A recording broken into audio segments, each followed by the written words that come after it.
Buenos días, mi nombre es Antonio Monge Santonastasio, soy el profesor del curso de Revenue Management en la Escuela de Hotelería de la Universidad Latina de Costa Rica. Primero vamos a comenzar a hablar un poquito acerca del proceso general de mercadeo estratégico. Como ustedes bien saben, el proceso comienza con la declaración de la misión de las empresas. Digamos, lo primero que deben enfocarse las compañías es en su planeamiento estratégico, precisamente es definir cuál es su misión, la razón de ser de la compañía orientada hacia el mercado y luego hacer una declaración de visión. Una vez establecido eso, las compañías deben establecer los objetivos generales de la empresa y también los planes y las estrategias y las tácticas. Seguidamente se hace un análisis que en inglés se llama SWOT, digamos Strengths, Weaknesses, Opportunities and Threats, que en español se denomina con el nombre FODA, Fortalezas, Oportunidades, Debilidades y Amenazas. Lo que se pretende es que las empresas puedan hacer un análisis de la situación de mercado antes de seleccionar el mercado meta y definir las estrategias de mercadeo. En el planeamiento estratégico de mercadeo se establecen seguidamente los objetivos del departamento de mercadeo que deben ser concordantes con los objetivos de toda la organización. Luego se selecciona el mercado meta y se desarrolla la mezcla de mercadeo, que son las denominadas 4 Ps, producto, precio, promoción y distribución, para finalmente hacer un análisis, una evaluación y control de todo el proceso para iniciarlo nuevamente en un ciclo posterior. En esta filmina vemos el planeamiento estratégico de mercadeo que consiste en la selección de los objetivos de mercadeo precisamente, luego la selección del mercado meta, el desarrollo de la mezcla de mercadeo para satisfacer los objetivos del departamento de mercadeo que incluyen las 4 Ps, producto, precio, promoción y distribución. Y finalmente siempre la elaboración de presupuestos para el programa de seguimiento y control debe ser parte del planeamiento estratégico de mercadeo. Antes de definir el producto en un hotel precisamente, una decisión importante es la definición de la ubicación o localización del hotel, lo que se llama en inglés location, location, location. Una ubicación bien establecida desde el principio le garantiza a la empresa un futuro más promisorio en términos de retorno sobre la inversión. La ubicación debe ser en un lugar visible, con acceso, con parqueo, cercana de algún lugar donde haya bastante tráfico de vehículos, ojalá un aeropuerto, que tenga también oficinas cerca, centros comerciales, zonas industriales o residenciales. Luego viene digamos, todo el análisis del producto, digamos, desde el punto de vista de ingeniería y de arquitectura.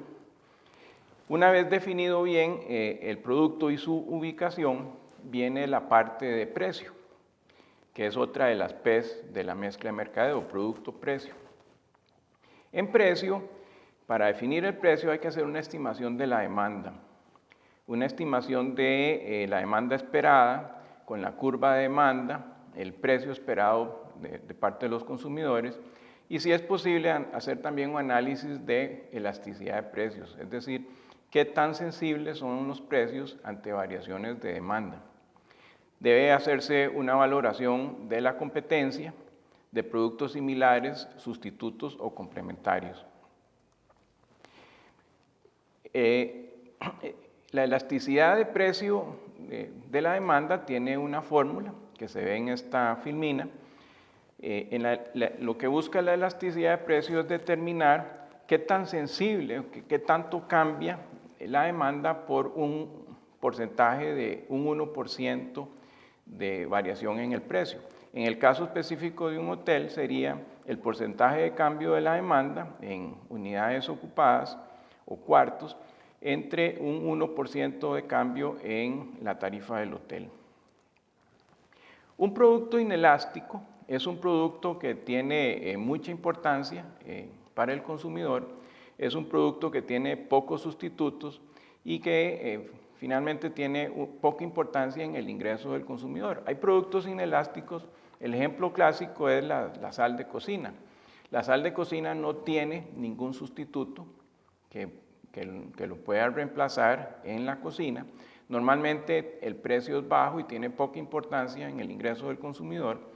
Y un aumento en el precio de un producto de este tipo normalmente no se ve compensado por una disminución muy sustancial en la demanda, es decir, la demanda es poco sensible a variaciones de precios. Otros productos inelásticos son el azúcar y la gasolina. Todos nosotros vivimos el aumento general de precios del petróleo hace unos años. El precio del petróleo llegó a casi $150 el barril. Subió muchísimo el costo de los derivados de petróleo como gasolina y diésel. Sin embargo, el consumo mundial de petróleo no bajó sustancialmente, precisamente porque la demanda es poco sensible a variaciones de precios. Es un producto que tiene relativamente pocos sustitutos, aunque existe el biodiesel, el alcohol, etc. Y es muy necesario para el transporte, tanto público como privado. Sin embargo, también hay productos elásticos. Los productos elásticos son aquellos cuya demanda se modifica sustancialmente ante variaciones de precios. Entonces, en el caso de productos elásticos, hay que tener muchísimo cuidado con los aumentos de precios porque un aumento de precio de un 10% puede significar una disminución en la demanda de un 20%. Un gran error que cometen los empresarios muchas veces es creer que al aumentar los precios automáticamente aumentan los ingresos. Y los ingresos es la multiplicación de precio por cantidad. Si ustedes aumentan el precio un 10% y la demanda les disminuye un 20%, en realidad van a tener una disminución en los ingresos. Lo contrario ocurriría en el caso de productos inelásticos. Ustedes pueden subir, como en el caso de la gasolina, el precio un 10% y tal vez la demanda le disminuya menos de un 5% y así el ingreso general aumenta. Productos elásticos hay muchos. Son productos que no tienen mucha importancia en el ingreso de los consumidores, que tienen mucha competencia, como en el caso de la hospitalidad, la industria de la hospitalidad en general. Los tiquetes de aerolíneas, los rent-a-cars, los hoteles, muchas veces tienen demanda y competencia que les altera, digamos, la elasticidad precio de la demanda y hace que los productos sean más elásticos. ¿Cuándo es importante establecer precios altos? En el caso de la hotelería y en cualquier otra actividad, se recomienda un precio alto cuando el prestigio es importante. Si una marca de hotel tiene un prestigio importante, normalmente debe ir aparejada con una tarifa alta. Cuando la competencia es mínima, cuando la demanda es inelástica y para mantener la demanda dentro de la capacidad del hotel. Digamos, si un hotel tiene 200 cuartos y en alguna temporada alta llega a tener ocupaciones muy altas que podrían sobrepasar ese 100%, digamos que sea de un 110 o de un 120% de la capacidad instalada, la posibilidad de subir tarifas le permite al hotel bajar la ocupación nuevamente al 100, 95% y de esa manera optimiza los ingresos que se generan por la renta de habitaciones. ¿Cuándo es importante una estrategia de precio bajo?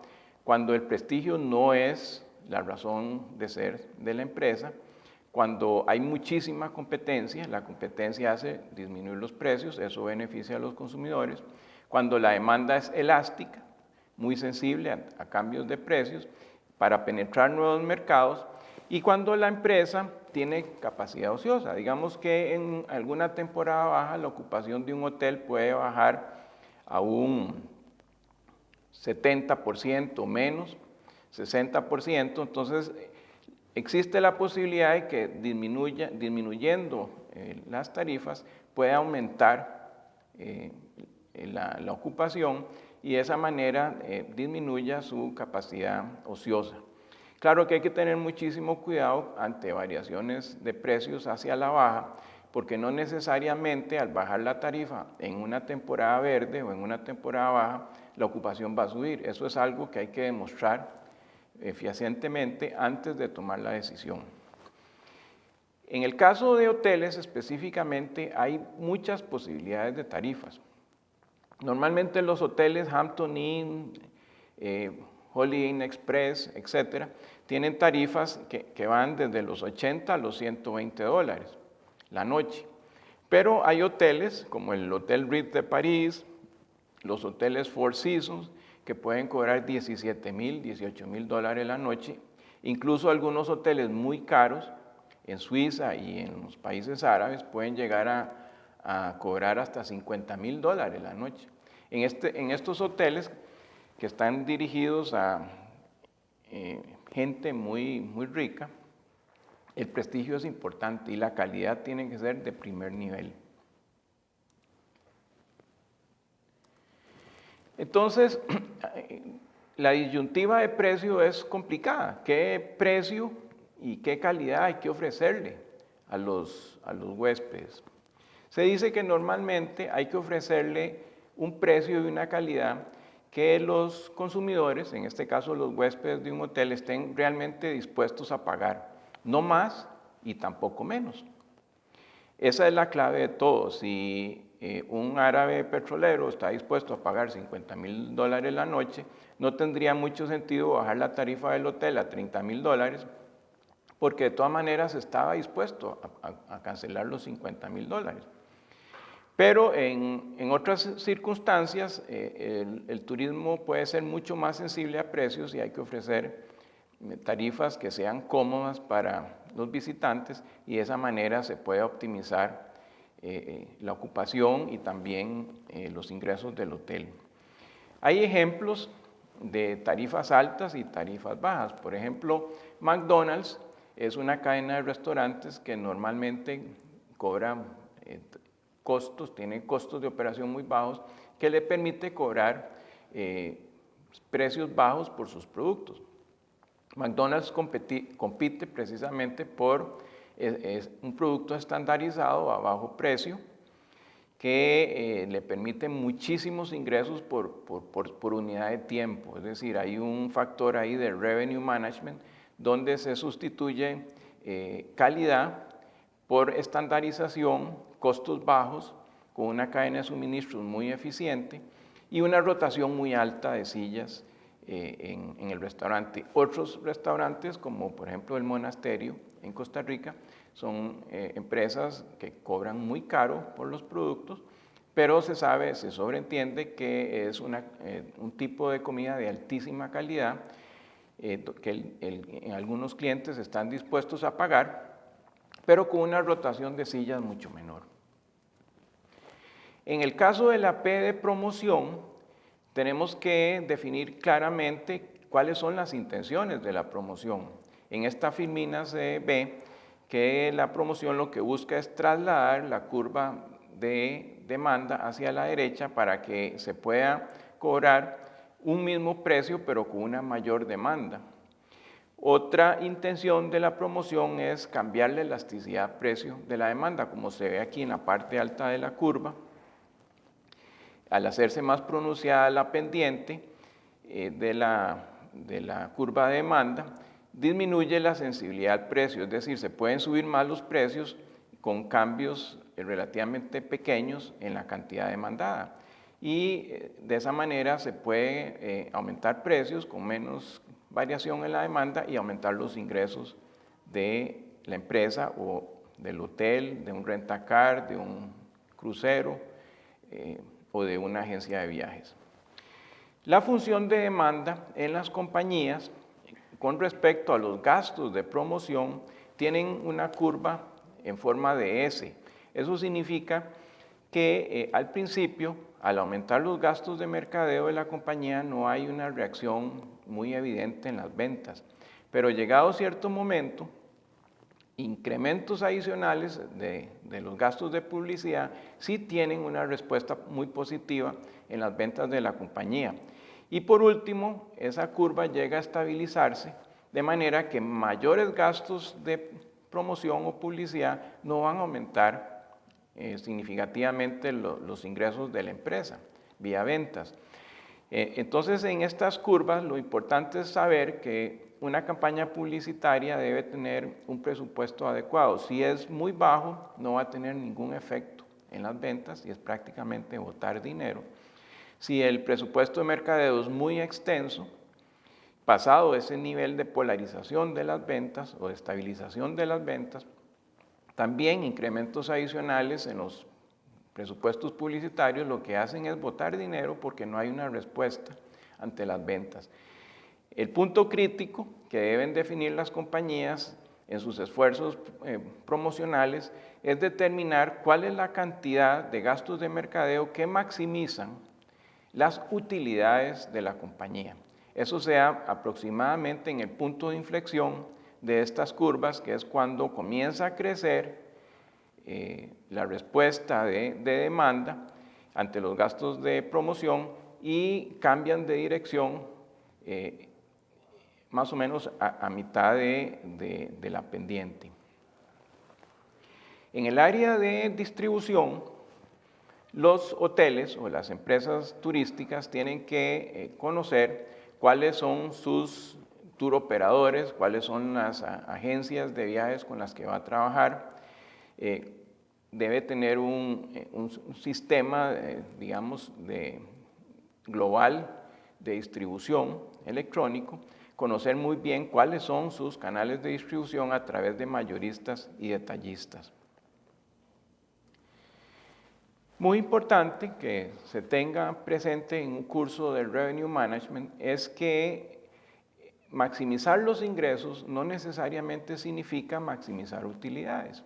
En esta otra gráfica se observa que una compañía puede maximizar sus ingresos a un nivel donde la diferencia entre los ingresos y los costos totales son menores que un punto anterior, donde con ventas menores puede tener utilidades mayores, que es precisamente el área donde se ensancha más la separación entre la curva de ingresos y costos.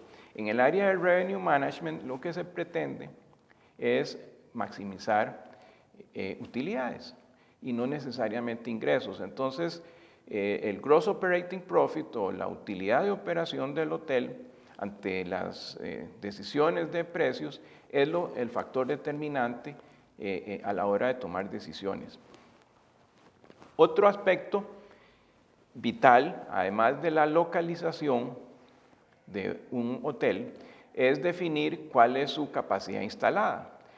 Es un tema, digamos, que muchas veces no se evalúa bien y las empresas o construyen hoteles con muy poca capacidad instalada o se sobrepasan y construyen hoteles con demasiada capacidad instalada. Antes de iniciar el proceso de construcción debería hacerse un estudio de las economías y deseconomías de escala para determinar el tamaño óptimo de un hotel. Y eso depende del mercado, depende de los consumidores y de las características particulares de cada país. En el caso de Costa Rica, los hoteles que tienen una capacidad instalada óptima probablemente tengan de 100 a 150 habitaciones. Eso significa que para el caso de San José, porque eso puede variar si es un hotel de playa o un hotel de ciudad, un hotel con 120 cuartos tendría una capacidad instalada óptima. Si el hotel es más pequeño, digamos un bed and breakfast con 25 cuartos, normalmente no va a perder mucho si pierde, pero tampoco va a ganar mucho si gana, porque tiene una curva de costos altas donde podría obtener economías de escala si aumenta el tamaño de la inversión. Una vez pasado ese tamaño óptimo, los hoteles entran en un área de deseconomías de escala. Tal vez un hotel de 200 cuartos está sobreexcedido y va a tener problemas de ocupación por el resto de su vida. Es decir, es una decisión mal tomada al principio que va a repercutir en la eficiencia y en las utilidades del hotel por el resto de su vida útil. Es muy importante entonces determinar cuál es la ubicación óptima y el tamaño del hotel antes siquiera de comenzar el proceso de construcción.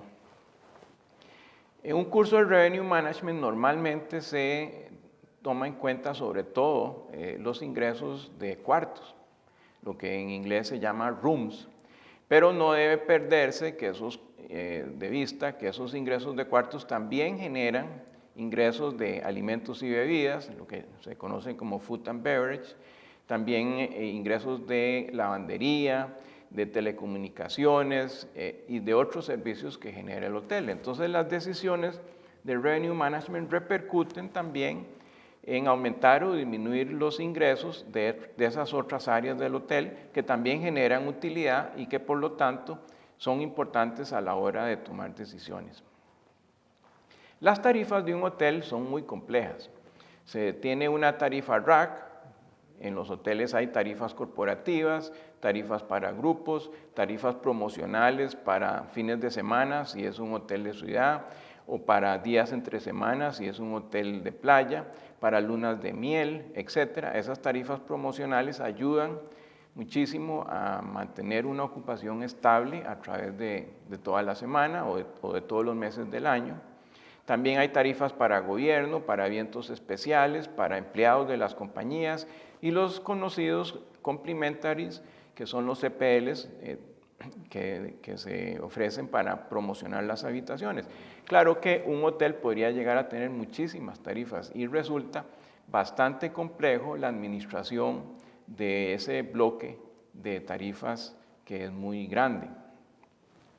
Llegado este momento, tenemos que definir entonces qué es Revenue Management, porque hemos hablado un poco de mercadeo, de la mezcla de mercadeo, de producto, precio, promoción, distribución, de la importancia y del impacto que eso tiene en los ingresos futuros del hotel, pero ¿qué es específicamente el Revenue Management? La definición más usual dice que el Revenue Management lo que busca es cobrar el precio justo al consumidor justo por un producto justo a través del canal de distribución ideal en el momento preciso. Esa es una de las definiciones más completas de Revenue Management que se pueden tener. Y como se ve, es una definición bastante amplia porque deja entrever que la definición de una tarifa de un hotel es algo realmente complejo. El Revenue Management tiene relaciones con otras áreas funcionales de un hotel. Tiene áreas, digamos, de relación muy intensas con marketing, con finanzas, con la contabilidad y con sistemas de información de los hoteles. El Revenue Management comienza, como les mencioné, con la definición del producto, de la ubicación del producto, y tiene, una vez que el hotel esté en operación, hacerse rutinariamente benchmarking. El benchmarking es la comparación del hotel con los mejores estándares de la competencia, para ver si realmente las estrategias de precios del hotel están dando buenos resultados. Hay que hacer pronósticos de demanda, gestionar el business mix del hotel, los canales de distribución, etcétera, para optimizar los ingresos y las utilidades de operación de los hoteles. ¿Qué tipo de industrias en el área de hospitalidad utilizan Revenue Management? Originalmente el Revenue Management comenzó con las aerolíneas, pero los hoteles y los restaurantes, los rentacars y los cruceros muy rápidamente se dieron cuenta que también podían utilizar estas estrategias de Revenue Management para optimizar sus ingresos. Entonces, en general, el Revenue Management se ha asentado sobre todo en hoteles, en restaurantes, en aerolíneas, en agencias de viajes y en empresas de cruceros. ¿Cuáles son los criterios efectivos para el Revenue Management? Bueno, se requiere un producto que pueda ser vendido por adelantado. Eso es muy típico en el caso de las aerolíneas, donde se puede comprar un tiquete de avión con semanas o meses de anticipación. Lo mismo que en un hotel o en un crucero. La demanda normalmente en este tipo de industrias es muy variable, es estacional y pueden haber temporadas altas y bajas, de manera que esa demanda variable es un factor de mucho peso en la productividad de la empresa y los hoteles y las industrias relacionadas en el área de turismo buscan cómo estabilizar la demanda a través del año con estrategias efectivas de revenue management. Estas empresas tienen una capacidad instalada muy alta, inversiones en costos fijos muy altos y el hecho de que se pierda la posibilidad de vender una habitación en la noche es tremendamente negativo para la empresa porque una habitación que no se vende en una noche es un ingreso que se pierde para siempre. Lo mismo que en el caso de una aerolínea, un tiquete que se deja de perder, pues, que se deja de vender en un avión es un ingreso que se pierde para siempre. Los productos son muy perecederos y por eso es importante tratar siempre de garantizar la mejor ocupación posible. En este tipo de empresas los costos fijos son muy altos, los costos variables son bajos y se puede utilizar lo que se conoce como estrategias de precios dinámicas con respecto a la ocupación. Hay muchos hoteles que cobran diferentes tarifas durante el día dependiendo de la ocupación. Entonces, si la ocupación es baja en la mañana, cobran una tarifa más baja para incentivar que crezca la demanda y conforme pasa el día y el hotel comienza a llenarse, comienzan a cobrar tarifas más altas. Si la ocupación al final de la tarde es alta, la tarifa puede subir de $80 en la mañana a $120. Eso le permite al hotel ganar un ingreso extra, un ingreso incremental en los momentos en que la ocupación es alta.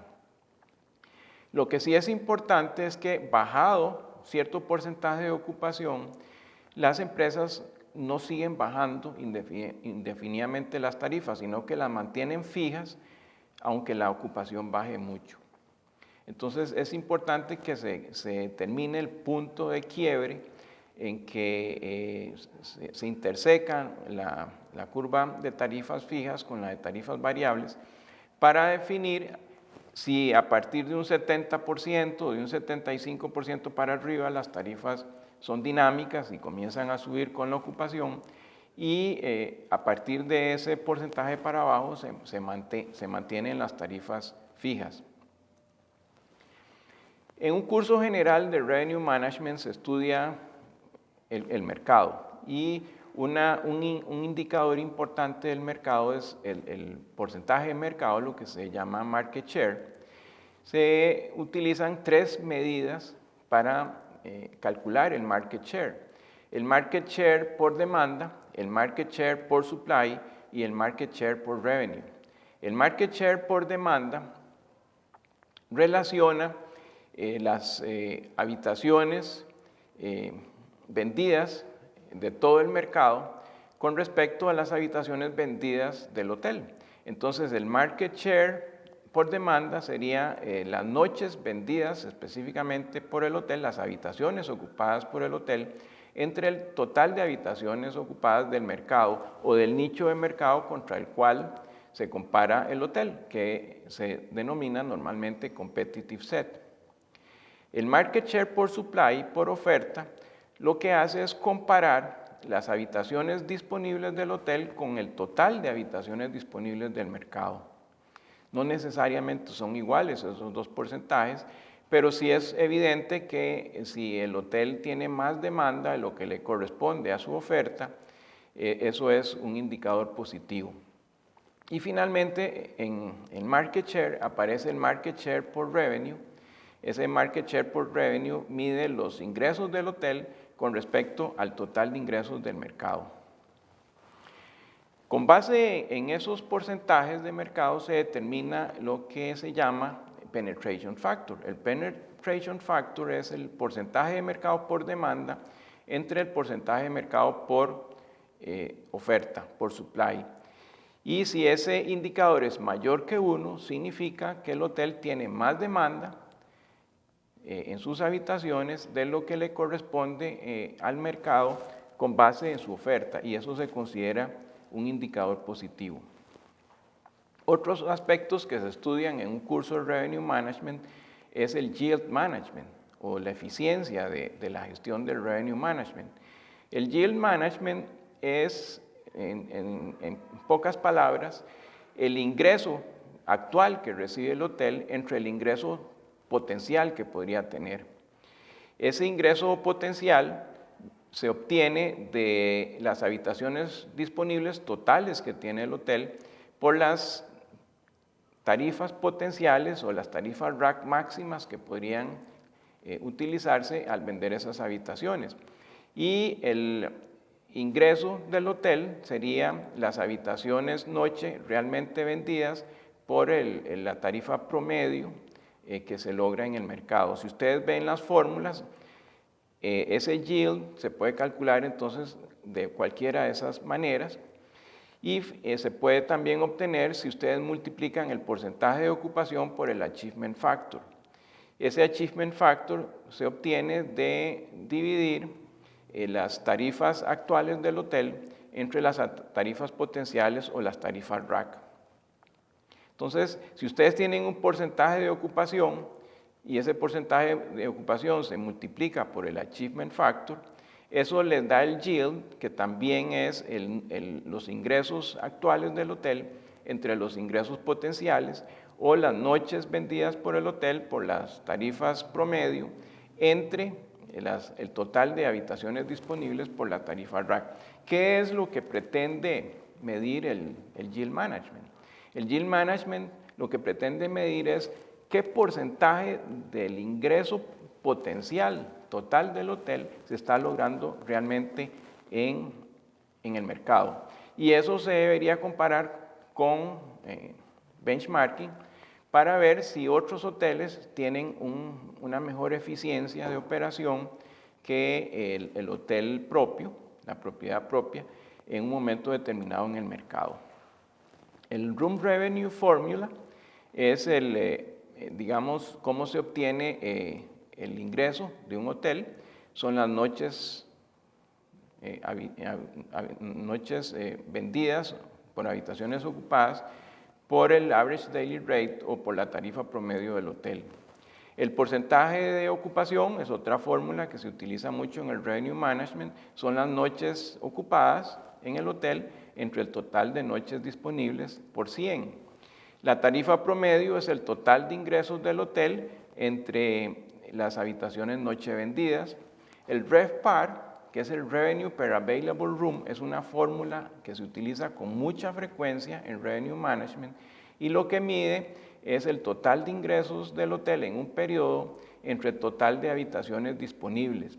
Y eso es exactamente igual a multiplicar la tarifa promedio del hotel por la ocupación promedio. Muy similar al RevPAR, tenemos el RevPOR. El RevPOR es el Revenue Per Occupied Room. Se diferencia del RevPAR en que el RevPAR es el revenue generado por las habitaciones entre las habitaciones disponibles. Y el RevPOR incluye rooms y non-rooms revenue, o sea, el total de ingresos del hotel, además de habitaciones, alimentos y bebidas, lavandería, etc. Y en lugar de dividir esos ingresos entre las habitaciones disponibles, se divide entre las habitaciones ocupadas en el periodo. El margen de contribución de un hotel es la tarifa menos los costos variables y el GOPAR es el Gross Operating Profit Per Available Room. Se obtiene de restarle a los ingresos totales del hotel todos los costos controlables del hotel, todos los costos variables del hotel. Eso genera un Gross Operating Profit y ese Gross Operating Profit, al dividirlo por las habitaciones disponibles, se genera el GOPAR. El GOPAR es como el objetivo final. Los hoteles y las empresas de turismo deberían buscar cómo maximizar ese Gross Operating Profit por Available Room. Hay otras medidas como el Total Revenue per Available Room, que incluye, es muy similar al RevPAR, pero incluye los ingresos también de non-rooms, ¿verdad? Ingresos de alimentos y bebidas, lavandería, etc. También está el RevPAR, que es el Revenue per Available Customer, y los gastos de estadía promedio por huésped en el hotel. En este cuadro se ve cuál es la paradoja y la importancia que tiene el análisis de GoPAR. Ustedes tienen aquí 3 escenarios de un hotel de 400 habitaciones. En un escenario, el número de habitaciones vendidas es 320. En el otro escenario, en el escenario 2, las habitaciones vendidas son 240. Y en el escenario número 3, las habitaciones vendidas son 280 habitaciones, con tarifas distintas. En el escenario 1 la tarifa es $199.99, en el escenario 2 $266.65 y en el escenario 3 $228.55. Si ustedes aplican las fórmulas que mencionamos anteriormente, se van a dar cuenta que en los 3 escenarios el RevPAR del hotel es idéntico, $159.99. Ese RevPAR viene de multiplicar el porcentaje de ocupación por el average daily rate, o de dividir el total de ingresos del hotel entre las habitaciones disponibles. Entonces, alguien podría creer que los 3 hoteles tienen la misma eficiencia porque tienen el mismo RevPAR. Pero debido a que el hotel del escenario 2 tiene un 60% de ocupación, tiene menos costos de operación por habitación vendida, que es lo que se denomina costos controlables. Si en este ejemplo supusiéramos que los costos controlables por habitación vendida son de $75, ven ustedes que en el escenario 2 el hotel tiene $18,000 de costos controlables, que es una suma menor a los otros 2 hoteles. Y por lo tanto, el Gross Operating Profit de ese hotel es mayor. Y el GoPAR, el Gross Operating Profit per Available Room del escenario 2 es mayor al GoPAR del escenario 3 y del escenario 1. Quiere decir que aun cuando el RevPAR de los 3 escenarios es igual, evidentemente hay un hotel que tiene una mejor utilidad de operación y un GoPAR mayor. En los análisis de Revenue Management se utilizan índices. Un índice de 100 significa que se está obteniendo el promedio del mercado en ocupación, en average daily rate o en RevPAR. Aquí ustedes ven un caso de un escenario de un hotel que tiene un RevPAR index de 100%, que podría suponerse que es un promedio de mercado, como todos los demás escenarios que se muestran en este ejemplo. Sin embargo, este hotel tiene un average daily rate 32.5% mayor al promedio del mercado y una ocupación menor. Eso le genera más ingresos en relación con sus costos y se obtiene una alta utilidad de operación, mucho mayor que en todos los demás escenarios, aun cuando el RevPAR Index en todos los escenarios es del 100%. Con esto terminamos la presentación de un curso general de Revenue Management. Esperamos que los conceptos se hayan presentado en forma clara y estamos a su disposición.